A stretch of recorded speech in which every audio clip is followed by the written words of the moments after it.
not segregate. And so I'm Native American. I don't want my children, which they're not, I don't have them listed as a minority, but I wouldn't want them, and I know other parents of color, they don't want their kids to have these special, to be put in classes that maybe they're not ready to be in these advanced classes. And so what justice is it doing to that parent or to the student, not to the parent, to the student, well, to the parent's wishes, to the student to say, well, we're going to put him in advanced math because of the color of his skin or her skin. And maybe the student's not ready. Maybe the student just doesn't want to do extra homework. And then you're going to put the kid in this class, and what are you going to do? Set them up to fail if they really don't want to? They're going to be frustrated, and it's going to cause them to what? Social emotionally. Yes, they would. They're going to hate. Maybe they liked math, and now they're going to hate math because they're in over their heads. What's this going to do to the student? Let's look at their grades. Let's look at their capabilities and see, do they test? Can they do this? Do they want to do this? Yes.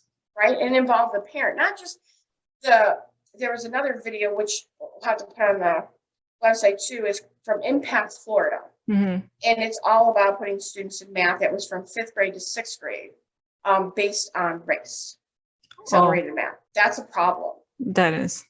And I don't think that you're doing students a justice by, the teacher said, they give the teachers you got to know the word salad, the second look. Okay. So they go around and they want the teachers to do a second look to identify who else can be in accelerated math. So if you decided to rate your kids as white or other, right, mm-hmm.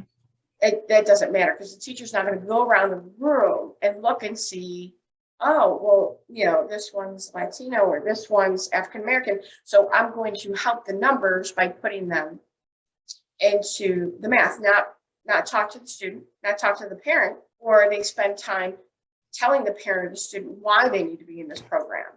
And this is very concerning to me.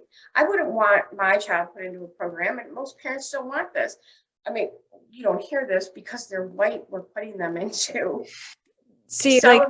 accelerated English. I'm actually a person that can relate to what you were just stating about putting kids in accelerated courses that they don't want to be in.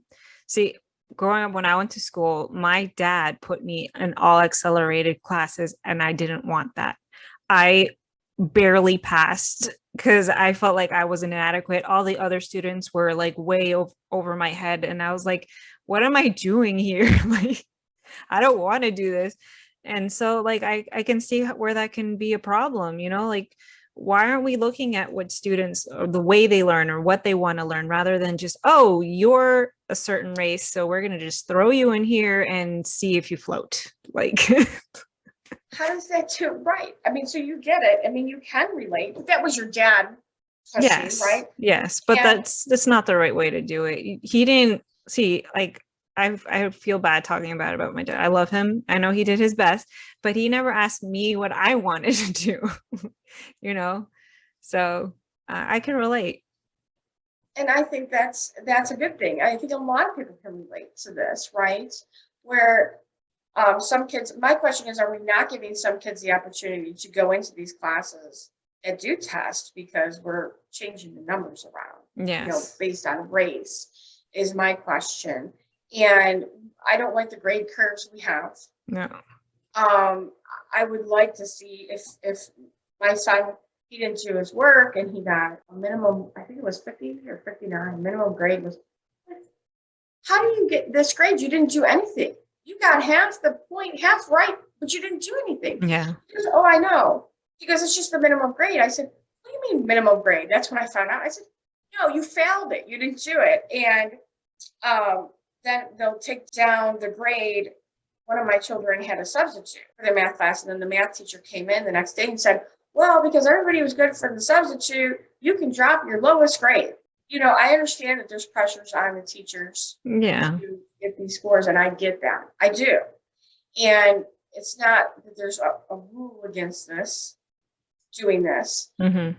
but I don't see how this is really teaching our kids. It's not world-class education. Like, Well, maybe that is the definition of a world-class education. maybe. So, I mean, we should maybe come up with a different theme of what type of, an educational class education. Yeah, I mean, we can use Chelsea's son's math test.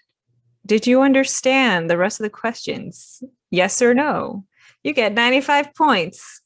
We could put that on the meme. World-class education. Right. And then, that's horrible. Yeah. Her son didn't have a math teacher for most of the school year. Yes. I see. Like, that's the thing about that frustrates me every time we go to these school board meetings. They're patting themselves on the back, giving each other rewards, and then just forgetting about all the problems that are happening in the schools. Supposedly, this is world-class education. What about these students that don't have teachers? What about these students that are being given these surveys that are asking them these personal questions? It's just frustrating. When you have a board that just allows it, and I think our other frustration with the school board is we bring these things up. I mean, they're a lot of them give, and even the last school board meeting, they say, well, I see nothing wrong with social emotional learning. And I think it's great because some of the parents are involved. And I. Okay, no, let's stop the I.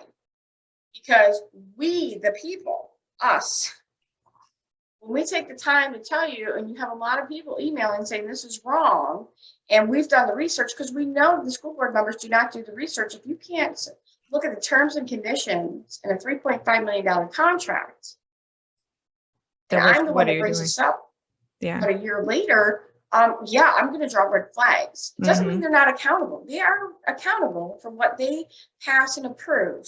And the board doesn't realize the superintendent passes the buck onto the board all the time. Like, wasn't my responsibility. So that they're open, they're liable, and they just sit there and listen to everything he says. And I'm going, this is why the superintendent should have a separate counsel and the board should have a separate counsel. Because the only one who's benefiting from this is Dennis O'Franz. And I was going to bring this up, so this is probably the perfect time to bring it up. How he relies on his constituents to answer for him. When you ask that question, he said, I have the proof.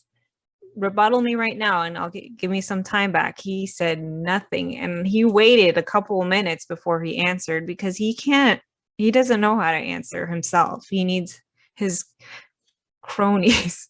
I don't like using that word. His board to answer for him, which just shows you what kind of leader he is.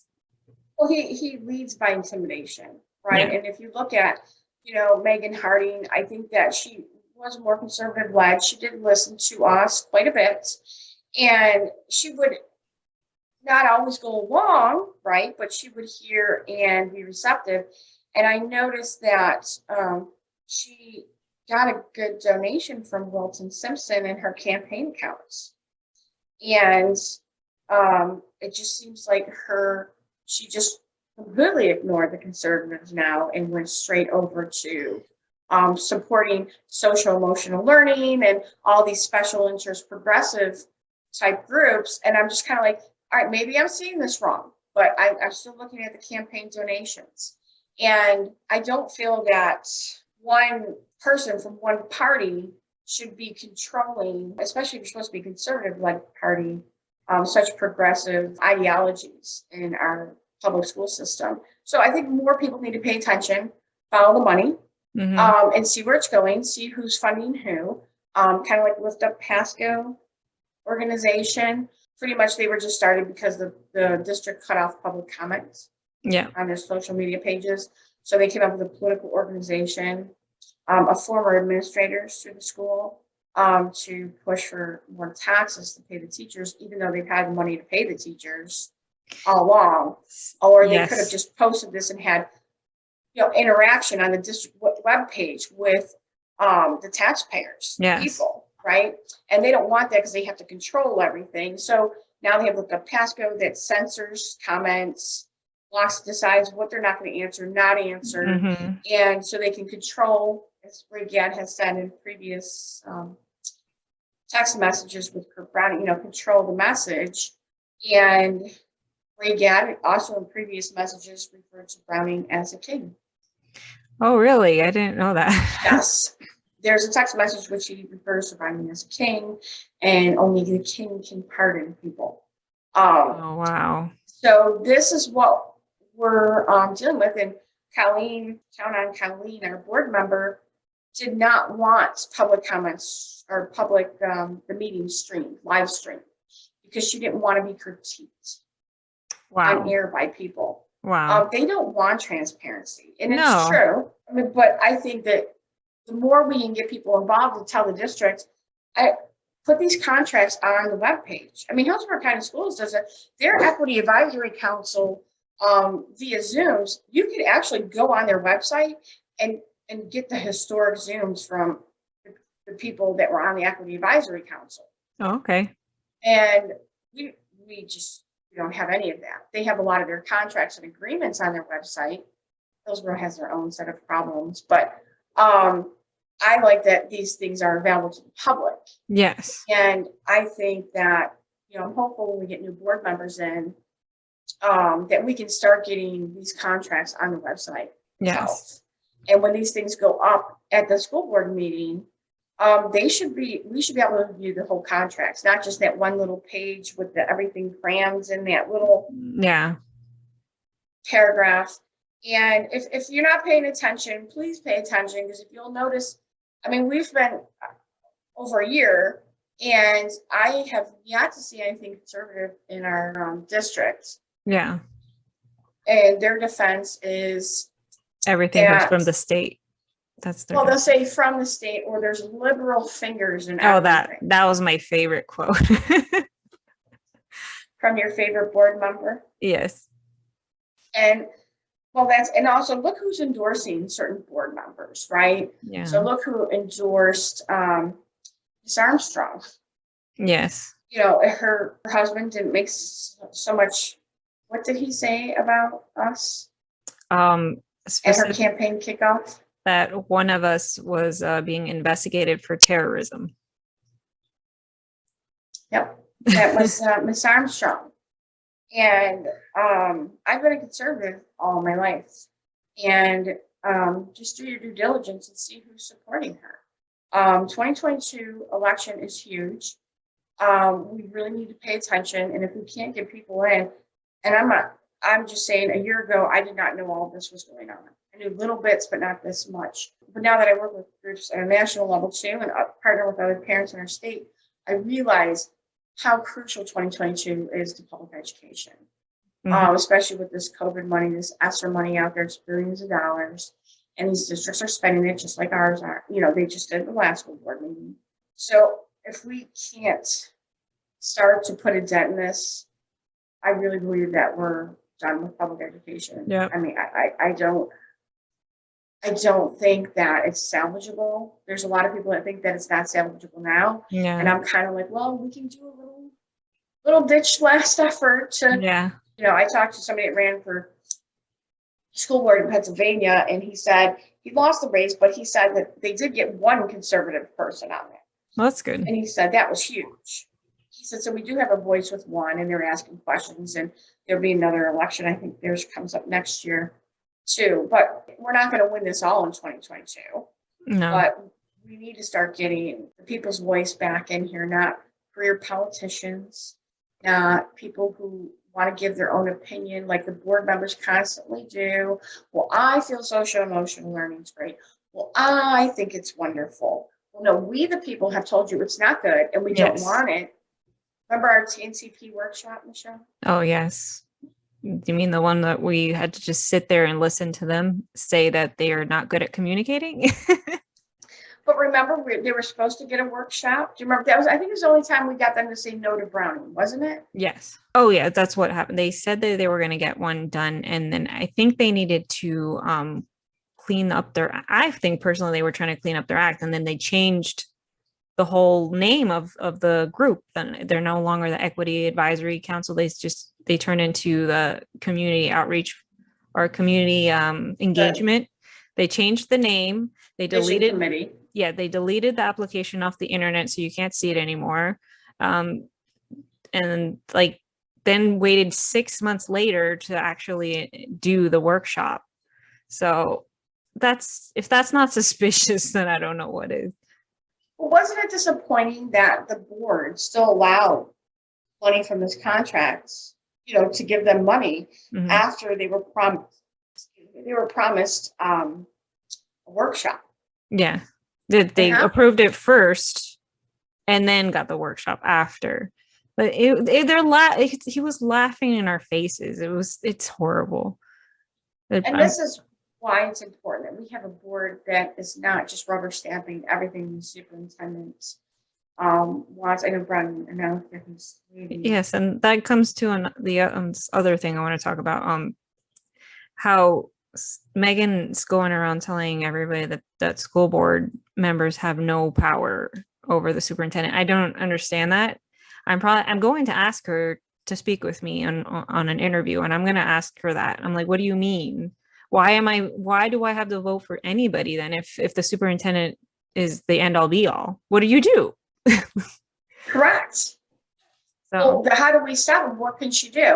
Well, I've offered this to the board members. When the superintendent puts stuff up there, to be voted on, that's the whole purpose of the board. It's a checks and balance. Yeah. And I said, then just vote no. Exactly. Tell him, if you're not going to do this or bring this up, then I'm not going to vote for it. I'm going to vote no. So nothing you want is going to be put through. And that's how you get, right, some type of compromise. Yeah. And you're not asking a compromise between the superintendent and his agenda. You're asking for a compromise between what the people want. Yeah. You have to go back to, they have gone so long without the community members. Look, we went and voted. We thought everything was fine. And then we realized we're starting to see stuff. We're like, whoa, what is this? What's happening? What's going on? And you start to pull the curtains back. And once you really do, you get, you're shocked. I was shocked. Yeah. And how far back? How long did it take you, Michelle, to realize? So I'd have to give some props to my husband because it was last summer when all the crazy stuff was happening with all the mask thing, whatever. And my husband's like, you better start paying attention to school board meetings and see what's going on. I'm like, I'm sure there's nothing. So I just started watching and something hit me. Like Kurt Browning he seemed to flip-flop too much to me. And when it came to the whole masking thing, I'm like, this dude is hiding something. So my gut told me to go to the actual school board meeting the next time. And then I met you guys and you guys told me so much stuff about the Gates Foundation and the Schutzman Foundation and the text messages that they send to each other. I'm like, oh my God, I couldn't believe it. I was like, I did not know what I was walking into. So I think a lot of people are uninformed and it just takes a little bit of effort and a little bit of listening to your gut and, finding out the truth. And you're right. And you look at these parents that come into the school board meetings, as we've seen many, many times, in tears, right? Especially the special needs students.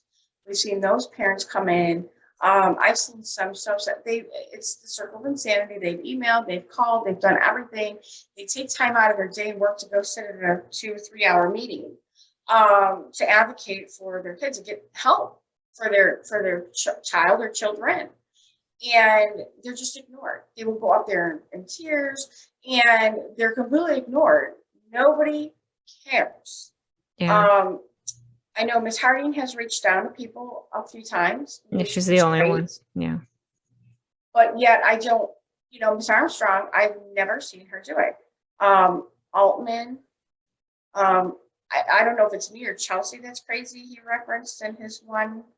Does it matter? He calls somebody crazy. Right. That's not appropriate. No. But he's never responded to us. I only got an auto reply once to an email I sent him.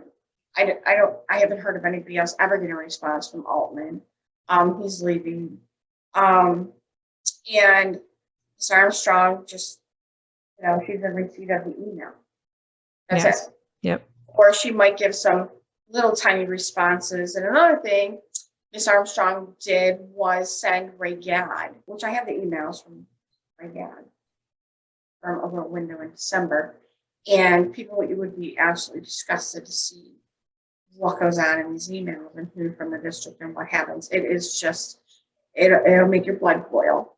But so Miss Armstrong, any concerns about racism or books that were going on, Armstrong would just forward the email to Ray Gadd, not respond back to the person that sent the email, would forward the email to Ray Gadd and say, just a heads up, they think that there's racism, or they're going to complain about anti-racism or whatever. I mean, so they're ready. So they were ready to have a response. Remember, Yes. we were like, oh, they're so prepared, and we just kind of stopped like, okay, well, Miss Armstrong, we don't appreciate that. You know, we would like a response from you, the board member, not the superintendent's staff. Hence, we have this different checks and balance. Yes. And it's not a checks and balance. It's completely, I mean, we're 95% a rubber stamp for Browning. We have a little bit of Miss Harding, but I wish she would come back to, I wish they would all just do what they're supposed to do and listen to what the parents, and they call us the stakeholders. Yes. Now, I guess the Gates Foundation, TNCP, who's doing their community engagement, has considered us affluent caregivers. What are we? Affluent, whatever you. I mean, we're fluent caregivers or birthing people. So why is communication between the district and us so bad? Because Bill and Melinda Gates is teaching them how to deal with us. Yes. They're being handled by Bill and Melinda Gates. They are more than willing to talk. And I think all stakeholders should be heard from all parties. And we have sit-down conversations and we come to, an agreement, we're a compromise. Yes. And we can't even get a say in. Nope. I mean, have we ever? Nope. We've asked for sit-downs, we've asked for a lot of stuff, and we've never gotten it. I mean, maybe, Michelle, you should go in the next meeting and cry a little. Just cry a little about something and see what happens. But we don't do that. We're not going to do a show because we don't operate with that. No. We operate with integrity. And that's just something we're looking to have brought back into the district, and just to follow laws. And to work on grades and having each kid individually succeed, partnering with the parents, the teachers, and the staff. We don't have that. We really, after elementary school, we kind of seem to want to push the parent out of, especially for high school. I don't see where they want the parents involved at all. A lot of parents are complaining. The bullying situation, we all know that it was upsetting to a lot of the parents, that now the principal has a say. And the stand your ground law is, I don't see an age restriction on it. So if your child is beaten up and they defend themselves, somebody's attacking them, they have a right to defend themselves. And for years, they have disciplined and suspended the victim, as well as, well, sometimes they don't even suspend the perpetrator, the aggressor. So it's been a lot of frustration with parents.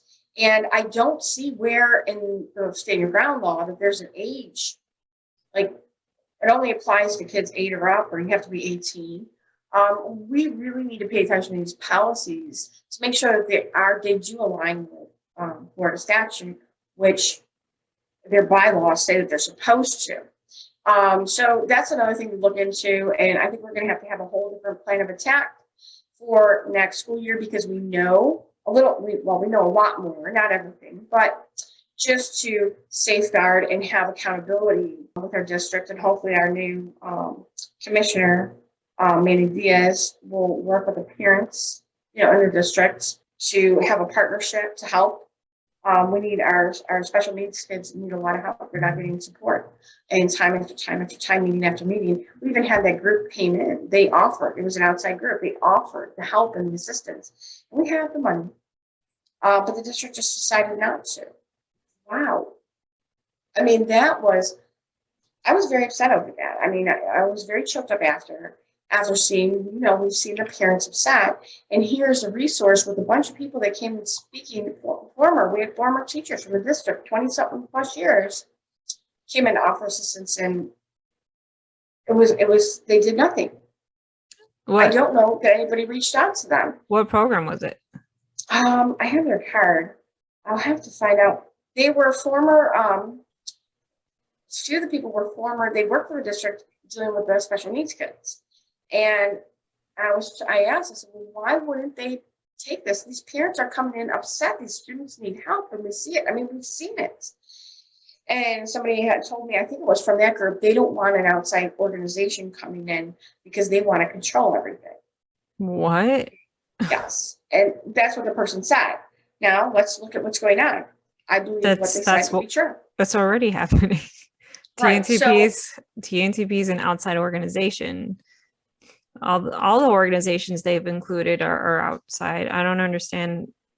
See, like that makes me so upset, because that's the things that we've been telling them. Why can't they find organizations within our community so we can help each other, instead of taking these outside left-leaning kooks to come in and push their ideologies into our schools? Because they don't want to hear us. They don't care. There's no money in it. That's what it feels that they work for Browning. And it feels different. And hopefully this election year will send a message loud and clear that, we need to be working for the kids and the parents.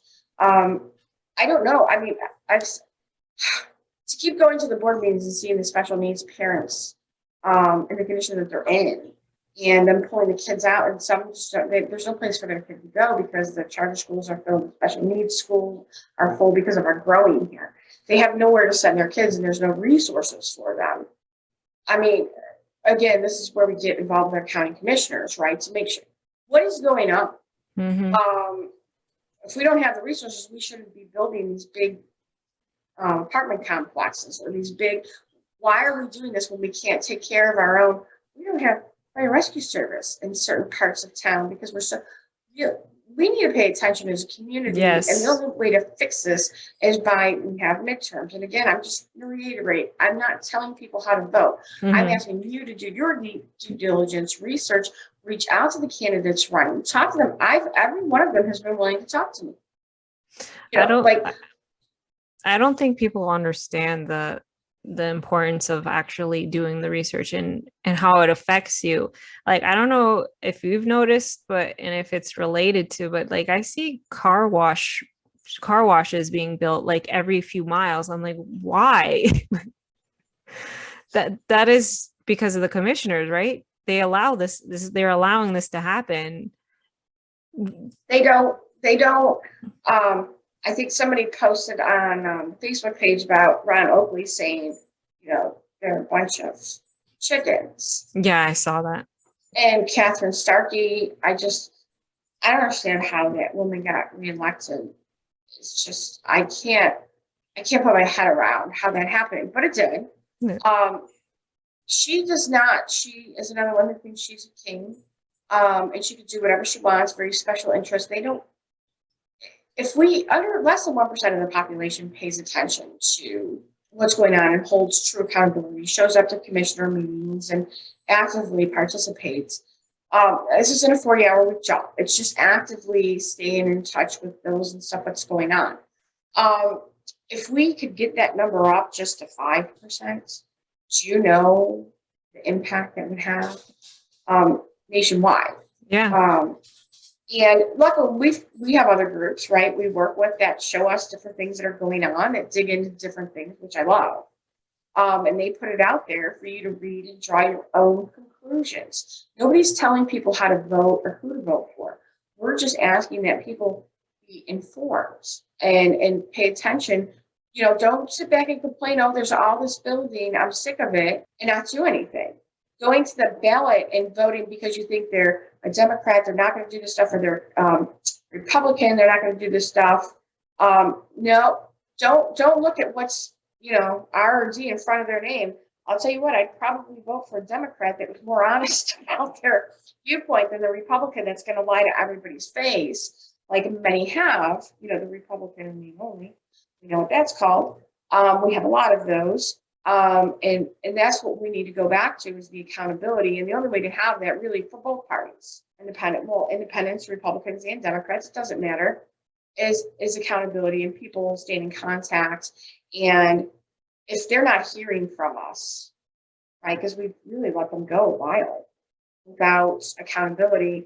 And that's, I think, why we have so much pushback on especially us domestic terrorist school board moms across the nation. And it's sad that Ms. Armstrong's husband would make a comment about a group of conservative parents concerned about CRT and gender ideology in the school. That's very concerning. That should concern every parent in our community member that pays taxes. So I just encourage, we'll put out as much information as we can. Try to get this contract loaded out. I'm not tech savvy, so I have other great people that are. And I'm hopeful that 2023, in January, we can really have candidates that are going to not vote for community engagement with Melinda Gates. Yeah. Not be in partnerships with Chan Zuckerberg, data sharing. That they're not gonna sell out our the community members for money. That's what they're doing. But the question is, how do we stop this? Like this contract I read to you, it's data sharing to the year 2027. How do we stop that contract? Well, for one, we show the people the truth. Browning stated there is no data sharing. He said those. I'm going to include it in my show right before this. He said that. Yet you have this document that I'm going to post on the website that says we're data sharing with third party programs. So what is it? Are you lying, or are you not reading the contract? But isn't he accountable regardless? He is. Ignorance is either way. An excuse. No, either way, he's there to do his job. And either way, if he's lying, he's not doing his job. If he's not reading the contracts, he's not doing his job. So what are you doing there? I mean, how many times have we seen Kurt Browning lie and gaslight? It's frustrating. Honestly, only seen him speak a few times. It's always after after your speech, but yeah, he doesn't speak much. And I've been told from someone else, like I met the stranger and asked him about Kurt Browning. He's like, oh, well, the thing about Kurt Browning is that he doesn't like problems. He likes sweeping them under the rug, and he won't say or do anything without the advice from his lawyer. I'm like, oh, really?